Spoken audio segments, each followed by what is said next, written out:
40 minutes. That's all it should have taken. A quick hop from Orlando to Miami. Simple, routine, forgettable. But what unfolded was anything but. From the polished calm of the Admiral's Club to the chaos of Miami's arrivals hall, this short flight became a long disaster. A journey where every step, boarding, delays, service, even the landing, revealed how fragile the promise of convenience can be. This is not just the story of a flight. It's the story of how the smallest trip became the biggest ordeal.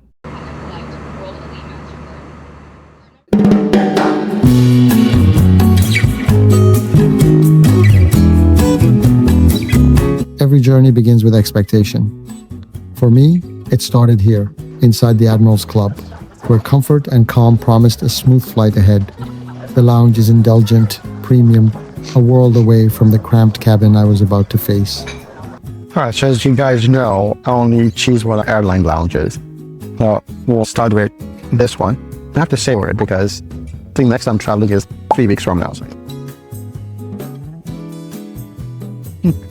I forgot to check what kind of cheese you bought, but just feta cheese, like in a cube form, with like seasoning. Well, I have first class going from Orlando to Miami, but it's a short flight that you're not going to get any food, just a drink. I don't eat that much. It's about 100 calories for every hour. So I think this will be about 300 calories, and then I'm going to have some chicken and rice, some kind of barbecue chicken.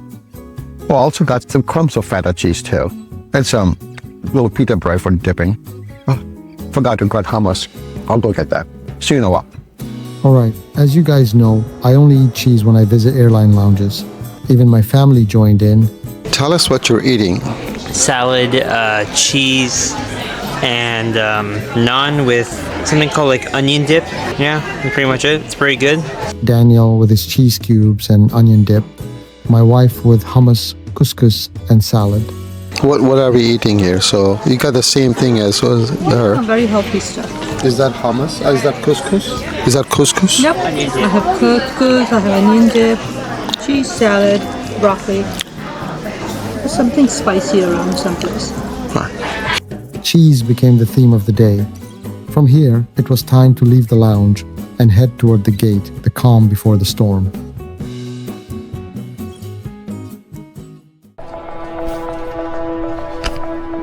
Leaving the calm of the lounge, I stepped into the boarding line, the first sign that this journey would be anything but smooth. Crowds pressed forward, the gate buzzing with impatience. The promise of a quick hop already felt distant.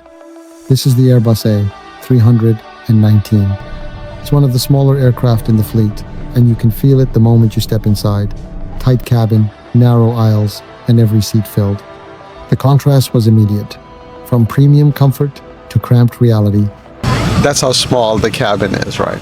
It's only a short flight, so I don't care. I'm a procedural person. I'm a disciplined person, and I guess expect others to just follow rules. Let's see how this flight goes. Just quick update from the flight deck, Captain Landrum. Our fuel is back out, finishing up the remaining fuel we need to get going.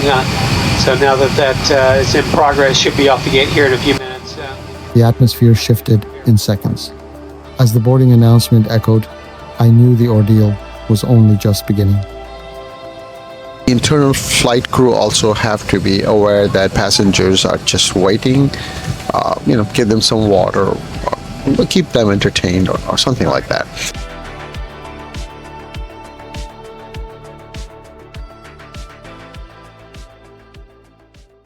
Minutes turned into hours, and the promise of a quick flight began to dissolve.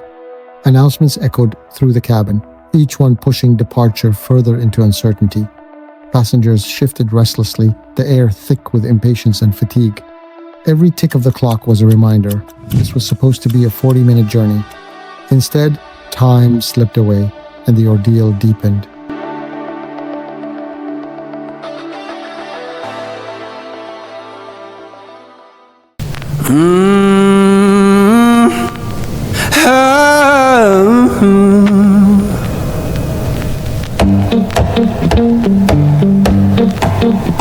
Finally airborne, the cabin settled into uneasy silence. Outside the window, the clouds stretched endlessly, a reminder of the beauty hidden within the ordeal. For a moment, frustration gave way to awe as the sky painted its own escape. My shoes, headed out at dawn. But serenity was fragile. Every bump of turbulence pulled us back into reality. The narrow aisles felt tighter, the air heavier, as if the cabin itself was closing in. Above the clouds, beauty lingered, yet inside, the ordeal continued to press down. Says you can't live that way. I told her love ain't chained down. It just comes and drifts away.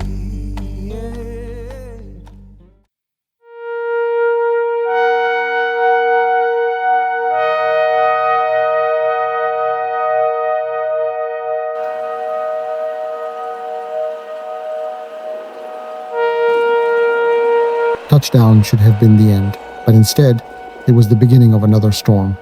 The cabin erupted in motion, passengers rushing, voices clashing, impatience spilling into every aisle. Announcements blurred into noise, instructions lost in the chaos of disembarkation. Bags tumbled from overhead bins, the narrow space collapsing under the weight of disorder. What was meant to be relief became a scramble, a final test of patience and endurance. On the ground, the chaos struck harder than the turbulence ever did.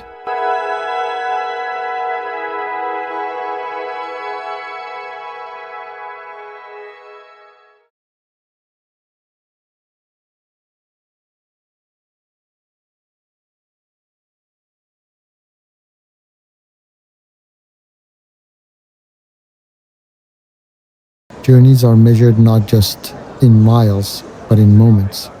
What began as a simple flight became a test of patience, resilience, and endurance. Delays, turbulence, and chaos revealed more than inconvenience, they revealed the fragility of control.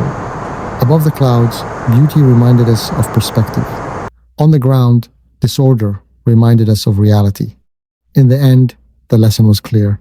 Sometimes, the shortest journeys leave the longest impressions.